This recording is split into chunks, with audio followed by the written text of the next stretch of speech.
저와 여러분이 함께 읽었던 이 사도행전 21장 1절에서 16절까지 이 본문은 두 가지 의미에서 큰 의미가 있는 본문입니다. 첫 번째는 이 본문을 끝으로 13장부터 시작되었던 사도 바울의 세 번에 걸친 전도 여행이 마무리가 됩니다. 그러니까 오늘 본문이 13장에서 시작된 바울 사도의 3차 전도 여행의 마지막 끝나는 본문입니다. 그런 의미에서 첫 번째 의미가 있고요. 두 번째는 우리가 사도행전을 크게 28장까지 내용을 세 부분으로 나눌 때에 두 번째 부분이 끝나는 부분이 오늘 본문이기도 합니다. 우리가 사도행전을 참고하여 세 부분으로 나누면 이렇게 됩니다. 첫 번째는 예수님께서 승천하신 이후에 우리가 사도행전이 시작이 되죠. 승천하신 이후에 예루살렘과 유대 지역을 중심으로 해서 교회들이 세워지는 이야기가 첫 번째 부분입니다. 예수님 부활 승천하시고 그 다음에 예루살렘, 그 주변의 유대 지역까지 교회가 세워지는 이야기가 첫 번째 부분입니다. 1장부터 6장까지 내용이고요. 그리고 7장에 아주 중요한 사건이 하나 벌어집니다. 그것은 바로 스데반 집사가 순교하는 사건입니다.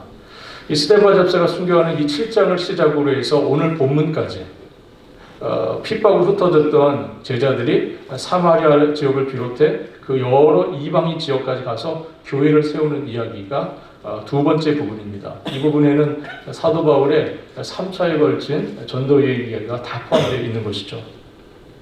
마지막 부분이 사도 바울이 땅끝까지 가서 교회를 세우겠다고 하는 그런 계획으로 예루살렘을 거쳐서 로마까지 가는 이야기가 마지막 부분입니다. 그렇게 사도행전은 세 부분으로 크게 나누어서 생각해 볼 수 있습니다. 사도행전의 마지막 부분, 즉 21장에서 28장까지 내용, 우리가 앞으로 살펴볼 내용, 그 본문의 중심 키워드는 결박이라는 단어입니다. 결박. 그리고 속박. 사도 바울이 이때부터 이 예루살렘을 거쳐서 로마까지 가는 내내 죄수의 몸으로 가기 때문에 그렇습니다. 그래서 21장부터 마지막 28장까지의 내용의 중요한 키워드는 결박, 속박이라는 그런 단어입니다. 죄인의 몸으로 이제 예루살렘을 거쳐서 로마까지 가는 바울의 이야기를 저희가 보게 될 겁니다. 실제로 사도 바울이 이곳에 오기 전에 우리가 전 시간에 살펴봤던 밀레도에서 에베소 교회 장로들을 불러서 이렇게 말했던 적이 있습니다. 우리 사도행전 20장 22절로 24절까지 말씀을 좀 보겠습니다. 보라, 이제 나는 성령에 매여 예루살렘으로 가는데 거기서 무슨 일을 당할지 알지 못하노라. 오직 성령이 각성해서 내게 증언하여 결박과 환난이 나를 기다린다 하시나 내가 달려갈 길과 주 예수께 받은 사명 곧 하나님의 은혜의 복음을 증거하는 일을 마치려 하면은 나의 생명조차 조금도 귀한 것으로 여기지 아니하노라. 이 에베소 교회 장로들을 밀레도에서 만나서 했던 사도 바울의 이 이야기, 이 고백이 실제로 이제 앞으로 21장부터 28장까지 계속 나타나게 된다는 것이죠. 우리가 이 말에서도 알 수 있듯이 바울은 자신이 점점 속박과 결박을 향해 가고 있다는 것을 그가 충분히 인식하고 있었다는 겁니다. 그가 앞으로 어떤 일을 만나게 될지 바울은 이미 알고 있었다 하는 겁니다.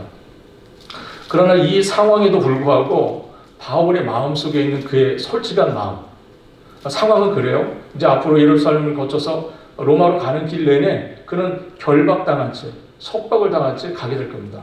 죄인의 몸으로, 죄수의 몸으로 가게 될 거예요. 그러나 그럼에도 불구하고 이 상황 속에 있었던 사도 바울의 솔직한 마음이 있습니다. 그것이 사도 바울이 디모데에게 보냈던 두 번째 편지에서 잘 나타나 있습니다. 디모데후서 2장 9절 말씀 우리 같이 한번 한 목소리 읽겠습니다. 복음으로 말미암아 내가 주인과 같이 매이는 데까지 고난을 받았으나 하나님의 말씀은 매이지 아니하니라. 아멘. 이 편지를 통해서 디모데에게 보냈던 두 번째 편지를 통해서 바울은 복음 전도자인 자신에게 가혹한 현실, 그것이 다가올 것을 알고 있었습니다. 그걸 인정합니다. 그럼에도 불구하고 그 가운데 일하시는 하나님의 역사, 나는 비록 매이고 결박당하지만 그럼에도 불구하고 그 가운데 역사하시는 하나님의 역사는 매이지 아니한다. 하나님의 복음은 절대 매일 수 없다 하는 것을 그가 확신합니다. 자신이 결박당할 수는 있지만 그렇다고 해서 하나님의 말씀까지 묶어놓을 수 없다, 결박할 수 없다는 것이 사도 바울이 가지고 있었던 확신이었습니다. 자신은 매여도 하나님의 말씀은 매일 수 없다는 그것이 사도 바울의 고백이었고, 이것이 오늘 여러분과 저에게 큰 울림을 주시는 주님의 가르치심입니다. 여러분, 우리가 여러저러 사랑 때문에 복음을 전하다가 우리가 복음을 전하지 못하는 상황 속에 처할 수 있습니다. 실제로 선교사님들 복음을 전하다가 복음을 전하지 못하는 그런 상황 속에 많이 처하게 됩니다. 공식적으로 복음 전하지 못하는 상황들을 만나게 돼요. 그러나 그럼에도 불구하고 하나님의 말씀이 매입니까? 그렇지 않죠. 하나님의 말씀은 매일 수 없습니다. 바울서의 고백처럼 이 복음의 역사는 사람들이 매여도, 복음 전자들이 한순간 붙들림을 당해도 복음의 역사는 지금까지 계속해서 전진해 왔기 때문에 그렇습니다.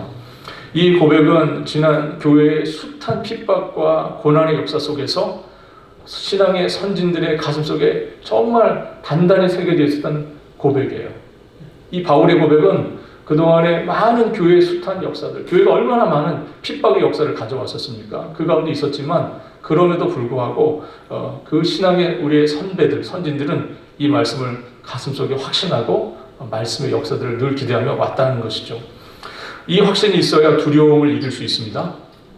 이 확신이 있어야 우리가 붙들이는 상황 속에도 그 두려움을 이길 수 있고 담대하게 복음을 전할 수 있게 됩니다. 사랑하는 성도 여러분들에게도 이 확신과 이 소망이 있기를 간절히 바랍니다. 우리가 매여도 복음은 매일 수 없다 하는 그 확신입니다. 오늘 본문을 보면 1절부터 3절에 보면 사도 바울이 밀레도에서 에베소 교회 장로들을 만난 이후에, 그들과 작별한 이후에 바울 사도 일행이 수리아에 있는 두로까지 이르는 그 항해 여정을, 배를 타고 가는 그 여정을 아주 상세하게 기록을 하고 있습니다.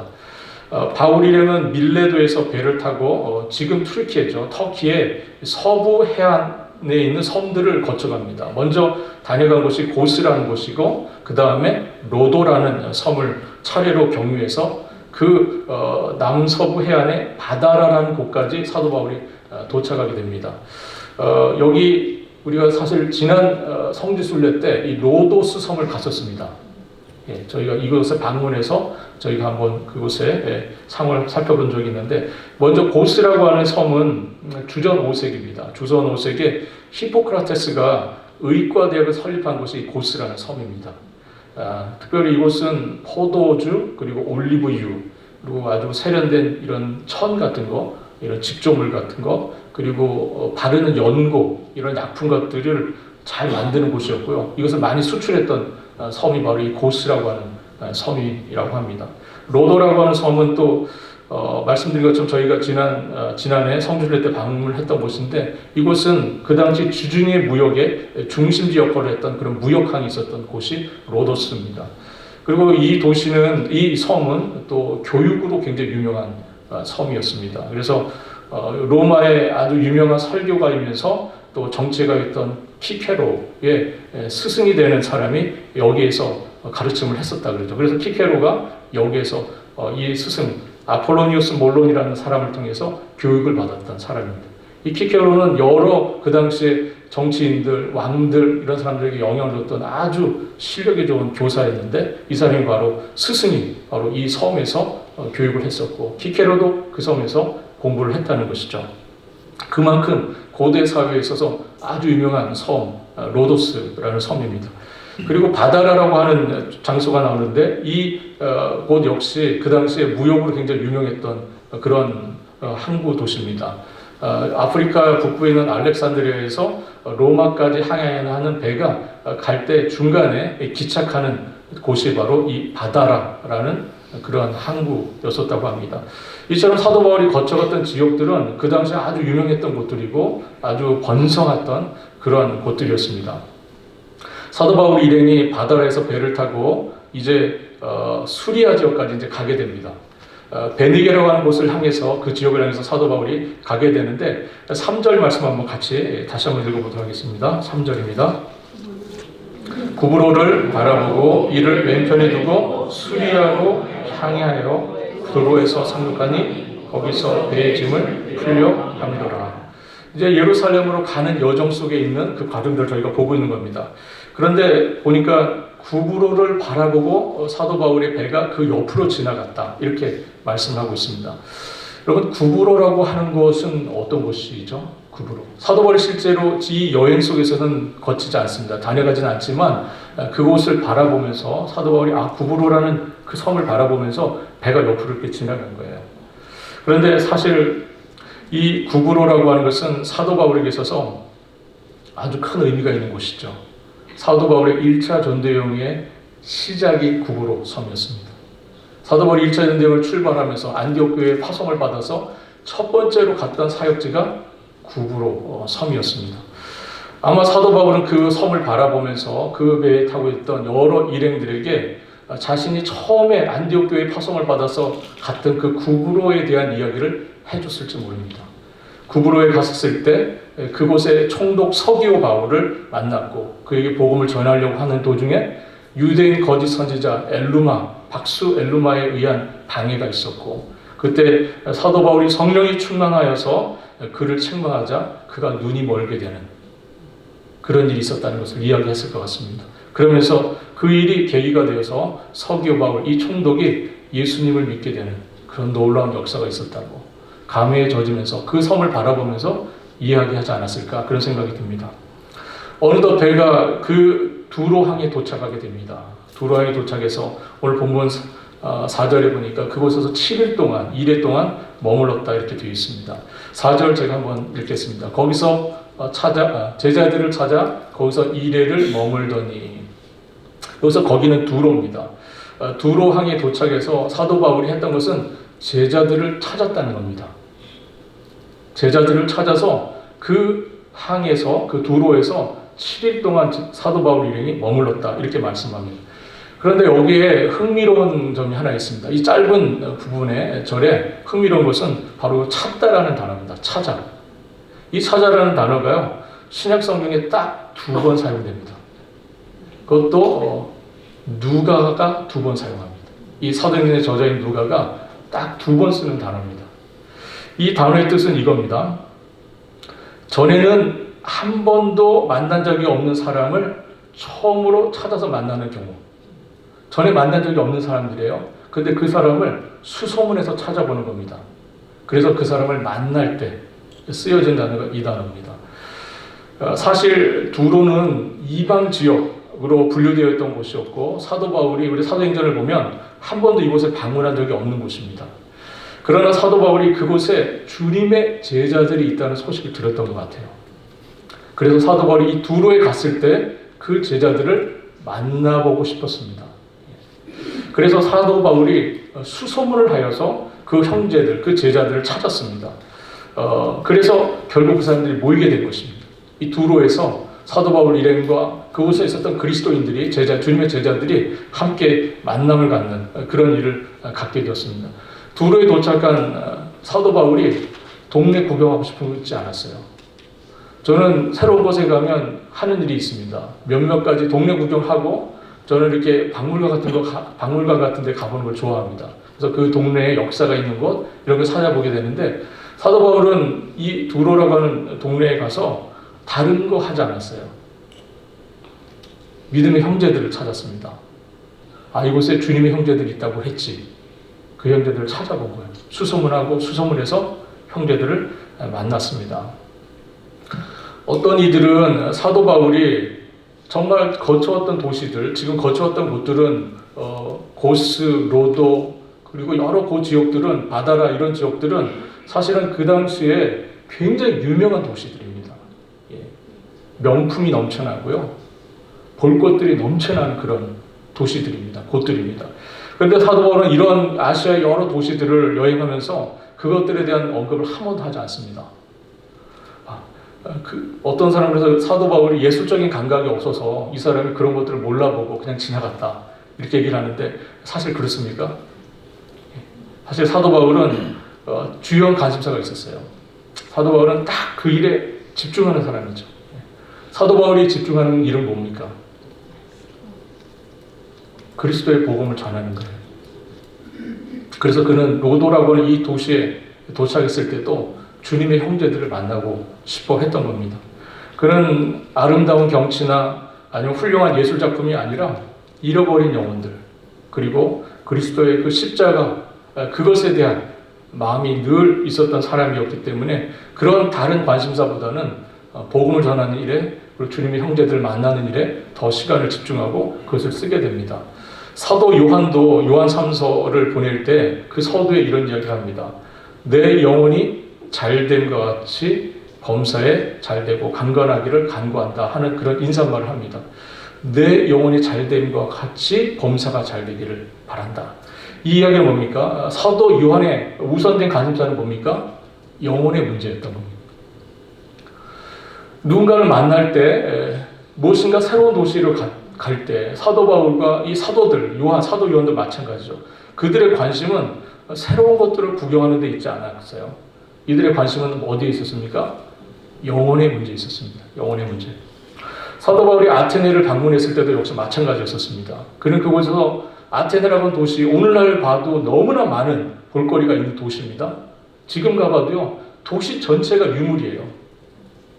그런데 사도 바울은 그곳에 갔을 때 그런 기념물들, 그런 볼거리들, 그걸 보는데 시간 보내기보다는요, 심지어는 알 수 없는 신들을 위해서까지 제단을 쌓았던, 신전을 쌓았던 그 아테네 사람들의 영혼, 그 아테네 사람들의 심령 상태, 그에 더 많은 관심과 소망을 가졌다 하는 겁니다. 사랑하는 성도 여러분, 어떤 일을 하시든지, 여러분들 어떤 일을 하시든지, 또 어느 곳에 가시든지, 범사의 다른 것에 대한 관심보다는 영혼에 대한 관심을 우리가 좀 더 가져야 되지 않을까 하는 생각이 듭니다. 두로에 도착한 사도 바울은 그곳에서 복음 전도에 힘을 쓰고 있었던 제자들, 그 제자들을 찾아 나섰습니다. 두로에 있는 그들은 비록 적은 숫자의 무리들이었지만 사도 바울에게 있어서 이 사람들은 이방 선교의 최전방에 서 있는, 그곳에서 하나님의 말씀을 전하는 교두보와 같은 역할을 하는 사람들이었어요. 이방 선교의 최전방에 서 있는 이 형제들을 사도 바울은 만나보고 싶었습니다. 열악한 지역이었지만 그럼에도 불구하고 그곳에서 그리스도의 복음을 힘있게 증거하고 있는 그 형제들, 사도 바울을 만나고 싶었습니다. 우리가 올해 이제 제가 이렇게 시작하면서 여러분들과 이렇게 대화를 나누는 중에 보면 많은 분들이 여행 계획들을 세우시더라고요. 몇 월 달은 어딜 가고, 몇 월 달은 어딜 가고, 어디는 뭐 계획이 있고, 이렇게 계획들이 많으시더라고요. 우리가 여행하실 때에 여행 좋죠. 여러분들 계획하신 것들 잘 이렇게 준비하시고 다녀왔으면 좋겠습니다. 그러나 우리가 여행하실 때 우리가 전도는 아니더라도, 전도하는 것까지는 아니더라도 최소한 자신의 영혼을 위해서 주일이 되면 꼭 주변에 교회에 가서 예배하시길 바랍니다. 최소한 가서 가는 곳마다 복음 전하는 얘기까지는 제가 못하겠습니다. 그러나 최소한 여러분들 자신을 위해서라도 주일이 되면 꼭 주변에 예배 초소를 찾아서서 예배하셨으면 좋겠습니다. 지난해 어느 분이요, 한국 방문 중에 주일 예배 마치시고 그 교회 목사님과 사진 찍은 걸 저한테 보내주셨어요. 여기 앉아 계신 분이십니다. 예배 마치고 담임 목사님, 그 예배 인도하신 목사님과 기념 촬영을 해서 저한테 보내주셨어요. 그거 받고 얼마나 위로가 된지 모릅니다. 목사로서. 그런데 이제 예배 마치고 그 교회 예배 인도하신 담임 목사님과 사진을 찍으시려면 소위 큰 교회는 안 되겠죠? 큰 교회 가시면 조금 어려우실 수 있어요. 사진 찍자 그러시면 바쁜데 이분이 왜 이러시나 그럴 수도 있어요. 그러니까 작은 개척교회 찾아가셔서 예배하세요. 그리고 목사님께 제가 우리 목사님께 사진 한 장 보내야 되는데, 인증샷을 보내야 되는데 사진 한번 찍어주시면 좋겠습니다. 그러면 그 목사님이 어떠실까요? 마음이요? 좋으실 것 같아요. 분명히. 기꺼이 사진 한번 찍어주실 것 같습니다. 소식을 알 수 없는 교인만큼 목사를 불안하게 하는 사람은 없습니다. 소식을 알 길이 없는 교인만큼 목사를 염려하게 하는 건 없어요. 여러분들 꼭 여행 중에 예배하시면 저한테 인증샷 하나 보내주시면 좋겠습니다. 네. 기왕 얘기가 나왔으니까 제가 좀 더 얘기를 했으면 좋겠습니다. 우리가 좋은 곳을 구경한 것도 좋지만 우리가 우리 인생에 있어서 한두 번 정도는 우리가 선교지를 방문하는 일을 계획해 보는 것은 어떠실지 한번 제가 말씀드리고 싶습니다. 여행 많이 하시고 좋은 시간들, 여러분들 허락된 시간들 잘 즐기셨으면 좋겠어요. 그러나 그럼에도 불구하고 한두 번 정도는 선교지 방문하셔서 선교사님들 위로하시고 함께 기도해 주시고 함께 해 주시면 우리 선교지에 있는 선교사님들이 많이 힘이 되고 위로가 될 줄로 압니다. 이 형제들 사도 바울의 방문 누군지 알 수도 없는 물론 바울의 소식을 들었겠죠. 이 형제들은. 그러나 두로에 있었던 이 무명의 그리스도인 형제들이 바울이 자신들을 산다는 소식을 듣고 얼마나 좋았을까요? 함께 만나서 그리스도 안에서 교제하고 하나님 나라의 복음이 어떻게 증거되고 있는지를 서로 이야기하면서 이방 세계에 어떻게 주님의 교회가 세워지고 복음이 힘있게 전파되는 것을 서로 나누는 이 교제 속에서 이 두로에 있는 그리스도 형제들이 얼마나 마음에 큰 위로 확신을 갖게 되고 역시 찾아갔던 바울 역시 그곳에서 큰 위로의 역사가 있었으리라고 확신합니다. 두로라는 곳은 사실 사도 바울의 사역 속에서는 소개된 곳이 아니지만 사실은 우리가 예수님께서 사역하시던 때에 두로라는 지역은 몇 번 등장합니다. 여러분들 잘 아시는 예수님의 사역 초기에 예수님께서 두로와 시돈 지역을 가셨을 때 거기서 한 여인을 만납니다. 수로버니게 족속의 한 여인, 헬라 여인이죠. 근데 여인의 딸이 아팠습니다. 예수님께서 여인의 딸을 고쳐주시죠. 이때 예수님께서 이런 말씀을 하셨어요. 자녀의 떡을 취하여 개들에게 주는 것이 마땅치 않다. 예수님께서 여인에게 하신 얘기예요. 자녀의 떡을 취해서 개들에게 주는 것이 마땅치 않다. 이렇게까지 말씀하셨어요. 그 개는 지금 누구를 얘기하는 겁니까? 그 여인을 얘기하는 거예요. 마음에 얼마나 큰 상처가 됐을까요? 이 말할 수 없는 상처를 받지 않았을까요? 그런데 이 여인의 대답이 참 가관입니다. 개들도 제 주인의 상에서 떨어지는 부스러기를 먹습니다. 주님, 그 말이 맞습니다. 그러나 주님, 개들도 주인의 상에서 떨어지는 부스러기를 먹지 않습니까? 그 정도의 은혜만 주셔도 좋습니다. 하는 그런 간절함이죠. 이 여인의 간절함, 우리가 이 본문을 읽으면 얼마나 마음에 큰 감동이 되는지 모릅니다. 그 여인의 모습, 그 여인의 간절함, 그 여인의 정말 간절한 그 소망, 그것이 우리에게 얼마나 큰 감동을 준지 알 수 없습니다. 이 일이 있었던 곳이 바로 두로였었습니다. 그리고 예수님께서 사역하시면서 큰 능력을 베풀었던 도시들이 회개하지 않는 것을 보시면서 예수님이 책망을 하셨던 이때가 있습니다. 그때 이 두로가 언급이 됩니다. 마태복음 11장 21절 말씀입니다. 화 있을진저 고라시나 화 있을진저 벳사다야 너희에게 행한 모든 권능을 두로와 시돈에서 행하였더라면 그들이 벌써 베옷을 입고 죄에 앉아 회개하였으리라. 내가 너희들에게 했던 이 모든 능력을 두로와 시돈에서 썼으면 거기서 벌써 회개의 놀라운 역사가 일어났을 거다. 그렇게 말씀하신 적이 있어요. 예수님께서 이 두로의 지역을 가셔서 주님의 제자들을 그곳에 세우시는 역사도 있었던 것 같고 복음을 전하셨던 일이 있었던 것 같습니다. 구체적으로 주님의 제자들이 두로 지역에서 어떻게 생겼는지 알 수는 없지만 분명한 것은 복음서 곳곳에 등장하는 이 두로의 이야기를 통해서 하나님의 마음이 그 두로 지역에 있었다 하는 것을 저희가 확인할 수 있습니다. 언젠가는 그곳에 복음의 씨앗이 뿌려졌을 것이고요. 언젠가 열매가 맺혔던 것이죠. 그곳에 주님의 제자들이 있었던 겁니다.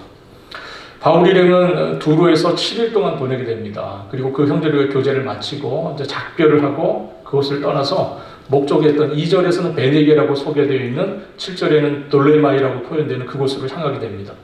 이 돌레마이는 팔레스타인 지방의 아주 주요한 항구 도시입니다. 이곳을 통해서 이제 내륙으로 들어가게 되는 것이죠.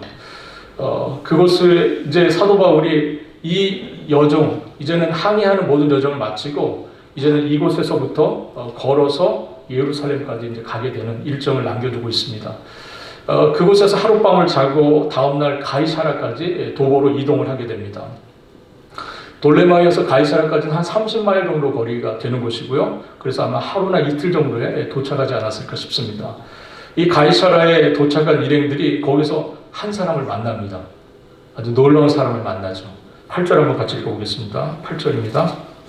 이튿날 떠나 가이사랴에 이르러 7 집사 중 하나인 전도자 빌립의 집에 들어가서 머무니라. 누구를 만납니까? 빌립. 저 앞에서 언급됐던 사람 같은데, 그죠? 우리 사도행전 초반에 읽을 때 봤던 사람 같은데 이 사람이 여기 또 등장을 하는 겁니다. 20여 년의 시간이 지났습니다. 그 사이에 20여 년. 20여 년 만에 이 7 집사 중에 하나로 소개되는 전도자 빌립을 바울이 만나는 겁니다. 물론 직접적인 만남은 두 사람 사이에 없었을 거예요. 그러나 20여 년 만에 빌립은 사도 바울을 만나게 됩니다. 사실 빌립은 20여 년 전에 그리스도인들에 대해서 사이가 등등했던 사울이죠. 그때는 사울로 인해서 일어났던 스데반 집사의 순교 사건, 그리고 그 뒤에 교회가 예루살렘에 흩어져 버리는 그런 일이 있었습니다. 이때 함께 예루살렘을 빠져나왔던 사람이 빌립이에요. 네. 이때 빌립은 나와서 사마리아 지역으로 갔고요. 사마리아 지역에 내려가서 복음을 전했던 사람입니다. 사도행전 8장 4절과 5절 한번 같이 읽어보겠습니다. 그 흩어진 사람들이 두루다니며 복음의 말씀을 전할새 빌립이 사마리아 성에 내려가 그리스도를 백성에게 전파하니. 빌립은 처음으로 예루살렘과 유다야 지역을 벗어나서 이방인 지역으로 여겨졌던 사마리아 지역에 가서 복음을 전했던 사람입니다. 성령의 지시를 받아서 그 뒤에는 광야로 또 가게 되고요. 광야에서는 에디오피아 내시 간다게를 거기서 또 만나게 되고 그의 소망에 따라서 세례를 베푸는 일을 했던 사람이 빌립입니다. 이렇게 어떤 의미에서는 최초의 이방인들을 접촉하고 이방인들에게 복음을 전했던 사람이 빌립입니다. 그만큼 빌립은 중요한 신실한 전도자였습니다. 그런데 20여 년이 지난 후에 빌립이 지금 누구 앞에 서 있습니까? 바울 앞에 서 있습니다. 20여 년 전에 형제들을 핍박하고 같은 형제였던 스데반을 죽였던 그 사람을 20여 년 만에 만난 거예요. 참 얄궂은 상황 아닙니까? 20여 년 전에 내 형제를 죽이고 교회를 핍박했던 그 사람이 지금 20년 만에 자기 앞에 나타난 겁니다. 그 사람들의 마음은 어땠을까요? 과거를 회상하며 무슨 생각을 했을까요? 서로 마주 앉은 두 사람, 참으로 놀랍고 감동스러운 장면이 아닐 수 없습니다. 이 장면은 그 자체로 놀라운 교훈을 우리에게 줍니다. 이 두 사람이 만났다는 사실 자체가 우리에게 놀라운 교훈을 줍니다. 아마도 우리 중에는 20여 년 만의 만남이라는 경험을 가져오신 분들이 계실지 모르겠어요. 20여 년 만에 만난 사람들 혹시 있으십니까? 여러분들 인생 속에서 20여 년 만의 만남, 그런 만남들을 가져볼 기회가 있는 분들이 계실지 모릅니다. 또 우리 중에는 지금 만난 분을 20년 후에 만날 수도 있습니다. 다른 장소에서. 그런데 빌립에게 있어서 바울, 그리고 바울에게 있어서 빌립, 이 두 사람 사이에 그리스도가 없었다면, 이 두 사람 사이에 그리스도가 없었다면 20여 년이 지난 지금 빌립이 사울로 불려졌던 그 바울을 만날 이유가 있겠습니까? 없죠. 반대로 만일 그리스도가 없었다면 바울 역시 빌립을 만날 이유가 같은 이유에서 없었을 겁니다. 이처럼 그리스도 안에서 나누는 교제는 우리의 모든 인간관계까지 변화를 주는 놀라운 능력이 있습니다. 복음엔 그런 능력이 있어요. 그리스도 안에는 화목케 하는 능력이 있습니다. 그리스도 안에는 화목케 하시는 놀라운 역사가 있습니다. 여러분들의 마음속에 그리스도의 복음을 확신하고 있다면 우리는 모든 사람과 화목할 수 있습니다. 그리스도는 화목케 하시는 역사를 이루신 분이에요. 하나님과 우리 사이에, 인간 사이에 이 죄로 막힌 담을 허물어 내셨던 분이 바로 우리 주님이십니다. 주님은 참된 평화이시죠. 그리스도의 평안을 전하는 사람, 그 사람 화평케 하는 사람, 그 사람이 바로 복이 있는 사람이라고 주님께서 그렇게 말씀하셨습니다. 사랑하는 성도 여러분, 주님 안에서 모두 화목하십니까?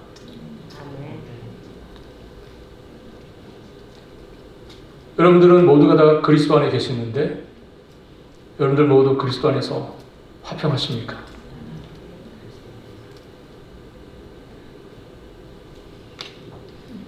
만약 그렇지 못하다면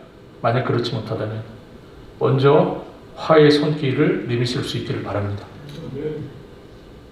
만약 그렇지 못하다면 그리스도에게 순종하는 마음으로 화해의 손길을 먼저 내미실 수 있기를 바랍니다. 이제 우리는 오늘 본문에 가장 중심부로 들어가게 됩니다.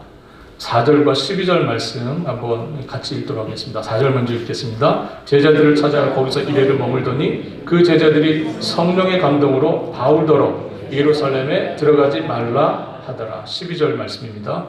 우리가 그 말을 듣고 그곳 사람들과 더불어 바울에게 예루살렘으로 올라가지 말라 권하니. 4절과 12절은 각각 다른 장소에서 다른 사람이 했던 이야기지만 메시지는 하나였습니다. 사도 바울을 만났던 사람들마다 하는 이야기는 뭡니까? 예루살렘으로 가지 말라. 예루살렘으로 가지 말라. 서론에서 제가 언급했듯이 바울 사도는 밀레도에서 에베소 교회 장로들을 불러놓고요. 그곳에서 밝힌 것이 있었습니다. 어떠한 환난과 어려움이 자신을 기다린다 하여도 나는 반드시 예루살렘을 통해서 로마까지 가겠다고 했어요. 이후에 예루살렘으로 오는 과정에서 두로에서 만났던 형제들, 그리고 지금 가이사랴에서 만났던 형제들이 바울에게 2번이나 겹쳐서 이야기를 합니다.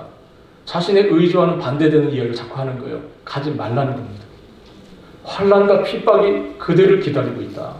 예루살렘을 가지 마라. 계속 반대합니다. 이들의 만류에 대해서 사도 바울이 뭐라고 말합니까? 13절에 보니까 어찌하여 울어 내 마음을 상하게 하느냐. 어째 그들이 그렇게 울면서 말을 함으로 내 마음을 이렇게 상하게 하십니까? 사실 그들의 마음의 동기는 뭐였을까요? 그들 정말 바울을 사랑하고 정말 바울 아끼는 마음을 사는 이야기가 아니겠습니까? 그런데 그 말에 대해서 왜 이렇게 나를 마음을 아프게 하면서 이렇게 나를 힘들게 하냐고 말하는 바울의 마음은 또 어떻습니까? 바울의 마음속에 있는 동기는 뭐였을까요? 그 역시 마음의 순수함과 그 마음속에 있는 주님에 대한 열정 때문에 이야기를 하는 겁니다. 바울이 가지고 있었던 마음의 동기는 주님에 대한 열렬한 충성심이었어요. 주님께 대한 열렬한 충성심, 순전한 마음, 주님을 사랑하는 마음, 그것이었습니다. 한마디로 다른 제자들의 마음의 동기는 바울에 대한 사랑이었습니다. 형제 바울에 대한 지극한 사랑. 바울의 마음속에 있는 마음의 동기는 또 뭡니까? 주님에 대한 뜨거운 사랑이었습니다. 사랑하는 성도 여러분, 우리가 어떤 동기, 어떤 마음의 동기들은 그 자체로 고상합니다. 어떤 마음의 동기는 그 자체로 아주 고상해요. 그러나 그럼에도 불구하고 그것들보다 더 무한한 고상한 동기를 만나게 되면 결국 그 순수한 동기조차도 그릇된 동기가 되고 만다는 겁니다. 본문의 경우가 그렇습니다. 왜 바울이 자신을 향한 형제들의 사랑과 배려를 몰랐겠습니까? 바울이 왜 그 형제들의 마음을 몰랐겠어요? 그들이 흘린 눈물 거짓이 아니었다는 것을 바울은 분명히 알고 있었을 겁니다. 그러나 바울에게 있어서 자신의 삶을 결정하는 더 우선적이고 더 중요한 동기가 있었습니다. 바로 주님이십니다.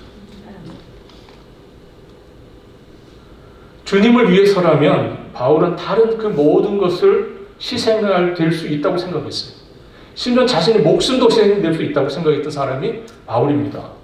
그는 주님을 얻기 위해서 다른 모든 것을 배설물로 여긴다고, 포기할 수 있다고 말했던 사람입니다. 비록 자신을 향한 사랑 때문에 형제들이 눈물을 흘린다 한다 할지라도 바울은 자신이 사랑하는 주님을 위해서 피눈물을 흘릴 각오가 되어 있는 사람이었습니다. 가이사랴에 있었던 일은 14절에 바울이 이렇게 말함으로 매듭이 지어집니다. 14절 말씀 한번 보겠습니다. 그가 권함을 받지 아니함으로 우리가 주의 뜻대로 이루어지이다 하고 그쳤노라. 이 말씀으로 모든 상황이 매듭이 지어졌어요. 바울이 권함을 받지 않았어요. 더 이상 말을 하는 것은 바울을 더 힘들게 할 뿐이라는 것을 형제들이 알았습니다. 우리가 주의 뜻대로 이루어지이다. 주님의 뜻이라면 주님의 뜻대로 그렇게 되기를 바란다 하는 마음으로 형제들이 이 모든 이야기를 마무리 짓습니다. 눈물까지 흘리며 권고했던 그 권고를 바울 사도가 단호하게 거부하는 것을 보면서 그곳에 있던 제자들은 주님의 뜻을 더 깊이 그리고 더 분명하게 올바르게 깨달을 수 있었습니다. 정말 주님의 뜻이 어디에 있는지 바울의 태도를 통해서 확실히 알게 되었던 겁니다. 그래서 그들은 더 이상 바울을 권하지 않았습니다. 바울이 보여준 태도에서 그들은 하나님의 분명한 뜻을 보았습니다. 하나님 뜻이 거기에 있구나. 우리는 인간적인 마음이 염려가 되고 걱정이 되어서 가지 말라고 말했지만 그럼에도 불구하고 바울이 보여준 그 모습, 그것을 통해서 하나님의 뜻이 어디에 있는지를 형제들이 비로소 깨닫게 된 것입니다. 우리는 이 바울의 모습에서 정말 비범한 정신을 보게 됩니다. 탁월한 정신, 비범한 마음, 그런 것들을 보게 되는 것이죠. 사도 바울의 이러한 태도는 사실 십자가의 죽음 앞에서 아버지의 뜻대로 되기를 원합니다라고 기도하셨던 그 주님을 따르는 것이었어요. 바울은 그 십자가 앞에서 아버지의 뜻대로 되기를 원한다고 말했던 그 주님, 그 주님의 모습대로 지금 하고 있는 겁니다. 저는 때로는 이런 생각들을 해보게 됩니다. 우리의 결정과 판단이 너무나 상식적이어서 아쉬울 때가 참 많습니다. 우리의 결정과 판단이 너무 상식적이에요. 주님을 향한 헌신과 희생은 상식적인 행동과 그 태도를 뛰어넘어야 할 수 있는 일들입니다. 죽기까지 아버지 뜻에 순종하셨던 그 그리스도의 마음, 그 마음을 우리가 모두가 배웠으면 좋겠습니다. 그 마음을 따르고 싶습니다. 정말 비범하고 탁월하게 살고 싶다 하는 생각이 듭니다. 남들이 다 하는 정도가 아니라 정말 주님을 위해서 죽을 수 있다 하는 마음으로 살아갔던 그 바울의 열정, 그것을 우리 모두가 배웠으면 좋겠다는 생각이 듭니다. 말씀드린 것처럼 우리의 결정과 판단이 너무나 상식적일 때가 너무 많습니다. 힘드세요? 좀 쉬셔야죠. 무리하지 마세요. 너무나 당연한 이야기입니다. 우리는 마치 우리에게 주어진 시간이 넉넉한 것처럼 행동합니다. 우리에게 아직도 많은 것이 남아있는 것처럼 여유를 부릴 때가 많습니다. 그러나 여러분들 그렇지 않습니다. 그렇게 여유롭지 않습니다.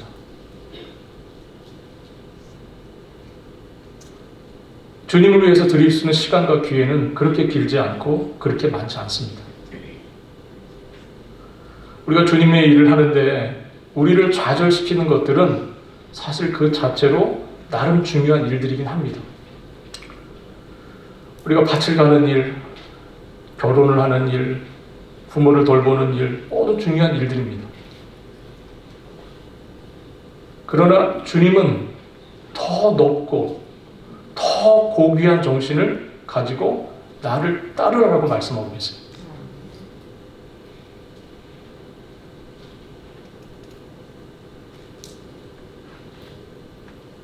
사랑하는 성도 여러분, 이제 저는 오늘 성경 본문에서 가장 감동스러운 장면으로 여러분들을 인도하겠습니다. 오늘 마지막 본문 마지막 2절, 15절과 16절입니다. 같이 읽겠습니다. 이 여러 날 후에 여장을 꾸려 예루살렘으로 올라갈새 가이사랴의 몇 제자가 함께 가며 한 오랜 제자 구브로 사람 나손을 데리고 가니 이는 우리가 그의 집에 머물려 함이라. 사도 바울이 일행이 이제 가이사랴를 이제 출발합니다. 떠나게 되었어요. 그런데 그 가이사랴에 있는 형제들 중, 제자들 중 몇 형제가 어떻게 합니까? 바울 일행과 함께 출발합니다. 여장을 같이 꾸렸어요. 목적은 예루살렘을 같이 가는 겁니다. 예루살렘에 가서 바울 일행이 예루살렘에서 거할 수 있는 숙소를 마련해 주기 위해서. 그 집이 아마 나손의 집이었던 것 같습니다. 그 집까지 가도록 인도하기 위해서 형제들이 바울 일행을 함께 따라 나섭니다. 여러분, 진정한 교제가 이런 거 아닙니까? 진정한 교제의 아름다움을 이 형제들이 지금 보여주고 있습니다. 그들은 함께 주님의 뜻을 발견했고요. 또 하나가 되는 참다운 교제로 바울과 동행을 합니다. 그들은 함께 바울이 가려고 했던 그 길로 동행을 합니다. 그들은 동행하면서 바울이 했던 모든 일들의 증인이 되어 주었습니다. 함께 가면서 정말 바울이 전했던 그 복음의 증인으로서 함께 그것을 동행하는 그런 형제들이 되었습니다. 사랑하는 성도 여러분, 우리가 주님의 일을 할 때에 진정한 우리 안에서의 교제, 우리가 정말 있어야 되는 교제는 어떤 교제입니까? 우리가 식사를 많이 하는 교제, 물론 필요합니다. 우리가 모여서 먹고 마시는 일 중요합니다. 그러나 그럼에도 불구하고 우리가 주님의 일을 할 때에, 우리가 주님의 일을 향해 우리가 걸어나갈 때에 함께 동행할 수 있어야 합니다. 함께 그 일에 동참할 수 있어야 되는 거죠. 이 형제들이 지금 그 모습을 보여주고 있어요. 바울의 이야기를 다 듣고 이 형제들이 짐을 챙겨서 함께 동행합니다. 우리의 인생에는 두 가지 인생이 있습니다. 하나는 기호에 따라서 편안함에 이끌리는 삶입니다. 또 다른 삶은 확신에 이끌리는 삶, 비전에 이끌리는 삶입니다. 우리 모두가 사실은 편안한 삶을 원합니다. 안정되고 편안한 삶을 원해요. 그런 삶을 사실 수 있습니다. 그러나 우리가 주님의 복음이 우리의 마음에 역사할 때, 주님의 말씀이 우리의 심령 가운데 역사할 때, 주님을 향한 우리의 마음이 점점점 뜨거워질 때 우리는 어떤 삶을 선택하게 될까요? 비전이 이끄는 삶으로 나아가게 될 겁니다. 주님께서 주시는 마음의 확신을 따라 움직이게 될 겁니다. 이번 부흥의 저희 제목이 위기에서 비전으로입니다. 여러분, 우리의 삶을 이끌어가는 게 비전일 수 있길 바랍니다. 하나님께서 요엘 선지자를 통해서 주셨던 그 꿈과 환상이 어린 자녀들과 남녀 여종 관계없이 나이가 든 노인들에게도 꿈과 환상을 주셨다고 했습니다. 여러분들의 이끄는 여러분들의 남은 삶이 우리가 안락함과 편안함으로 인도되는 삶이 아니라 정말 주님께서 주시는 비전으로 새로워져, 주님께서 주시는 그 꿈으로 여러분들이 정말 인생의 새로운 소망을 품는, 남은 삶을 어떻게 주님 앞에 드려야 할지를 여러분들이 고민하고 그것을 위해서 힘쓰는 그런 삶이 될 수 있기를 우리 주님의 이름으로 바라겠습니다. 이런 삶은 단지 선교사나 목사들에게만 주어진 그런 삶은 아닙니다. 지난주에 말씀드린 것처럼 이 부르심은 예수님을 구원자와 주님으로 확신하는 사람들을 향한 부르심입니다. 사랑하는 성도 여러분, 여러분들은 우리 주 예수를 구원자와 주님으로 확신하고 계십니까? 예수님께서 여러분들에게 구원자가 되시고 여러분들에게 주님이 되십니까? 그렇다면 마땅히 우리가 종의 심정으로 주님을 섬겨야 하고 종의 마음으로 주님을 따라가야 할 줄로 압니다. 사랑하는 성도 여러분, 우리가 주님의 뜻대로 이루어지이다 하셨던 이 주님의 마음으로 정말 하나님 그 골고다 그 겟세마네 동산에서 엎드려서 정말 눈물로 주님 앞에 정말 엎드려서 간구하셨던 그 주님의 마음, 주님 나의 원대로 되지 않게 하시고 아버지의 뜻대로 되기를 원합니다. 정말 아버지의 뜻대로 되기를 원합니다. 내가 십자가에 죽더라도 그것이 아버지의 뜻이면 그대로 되기를 원합니다. 이 주님의 마음으로 우리 모두가 나아가고 정말 우리 이 시대를 향하신 하나님의 뜻을 이루어가는 저희들 될 수 있기를 바랍니다. 우리 모두에게 정말 탁월하고 비범한 정신으로 또 함께 아름답게 동행하는 우리 모두가 주님 안에서 서로 함께 동행하는 그런 교회 될 수 있기를 주님의 이름으로 바라겠습니다. 기도하겠습니다. 하나님 아버지, 오늘 말씀을 통해서 또 저희들 교훈하시고 예루살렘을 통해서 로마로 주님이 이끄시는 대로 나아가는 바울의 모습을, 그 일행들의 모습을 함께 봅니다. 하나님께서 이 말씀을 통해서 저희들도 새롭게 하시고 또 교훈하여 주시오니 주님 감사합니다. 정말 주님의 부르심을 따라서 우리의 남은 삶을 아름답게 드리고 헌신할 수 있는 저희들 될 수 있도록 주 은혜를 더하여 주옵소서. 감사드리며 우리 주님 되시는 예수 그리스도의 이름으로 기도합니다. 아멘.